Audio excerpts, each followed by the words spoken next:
My mom wanted me to be a truck driver because that would mean I would make $24,000 a year if I went to Truck Masters, and that would be twice what my father made.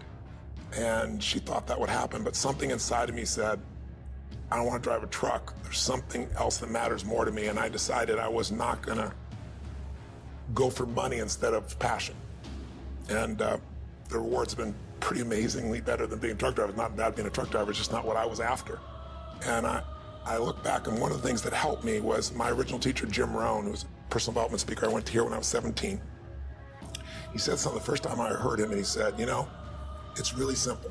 If you want life to change, you gotta change. If you want life to be better, you've gotta get better.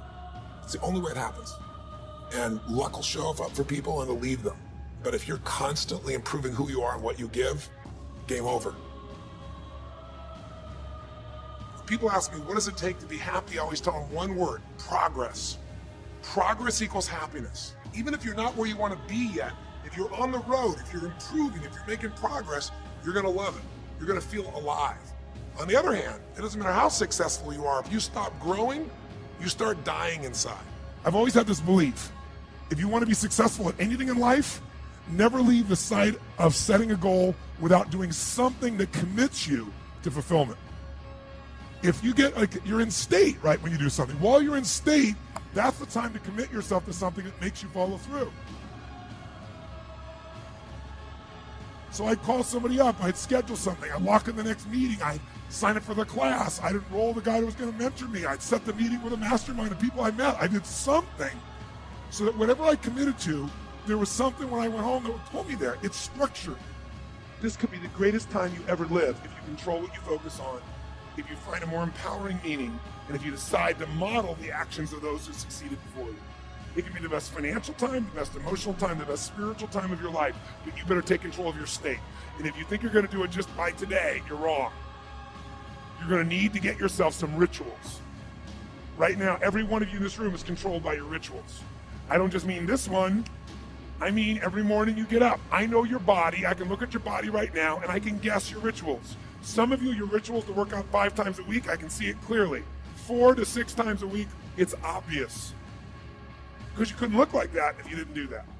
Some form of workout, I don't care if it's walking, lifting, whatever. Some of you, it's obvious that lifting weights is part of it. You can see by that man's muscles.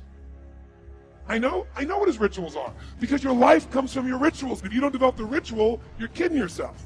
How many agree with me on this? Raise your hand and say, I. And there are rituals that put you in state, and there are rituals that take you out of state.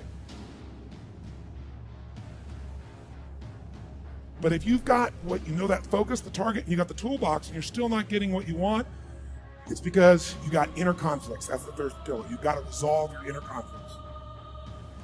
Because that, as I tried to explain to you, 80% of success in anything is your psychology, and 20% is the mechanics. So those inner conflicts are when you take 2 steps forward, you pull 3 steps back, right? When you say, boy, I'm totally committed to this, but you don't follow through. This is my expertise, the why guy part. Why?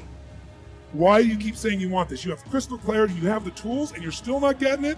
There's a conflict in you. Align your life with what is most important. And then once you are in a position where you're aligned, guess what you'll do? Take action. You won't have to work at it. When everything's in alignment, there's nothing pulling you away, boom, you go for it. Progress comes when you tell yourself the truth and you're able to feel the uncertainty and take action anyway. The thing that stops us all is fear. It's no surprise. Fear of failure, fear of rejection, fear of the unknown, fear of not looking good. And that fear we could translate into the simple thing of uncertainty. Now, when you look at someone who's incredibly successful, you look at someone who's truly a leader in their life or in their field, the one thing they have in common is they exude this sense of certainty. Where's that come from? Is it inborn? Are they lucky? Are things just going their way? No, great leaders know how to step in the uncertainty and bring the certainty to the situation. Most people in life, we really feel like the level of stress in our life comes to how much of life do you feel like you control, or how much does life control you? Do you tend to control more of what's going on, or events controlling you?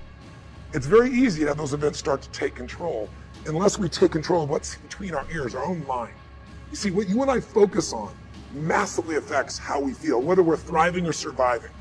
If you focus on what you can't control, if you focus on the past, if you focus on what's missing from your life constantly, that pattern of focus will make you frustrated, overwhelmed, depressed.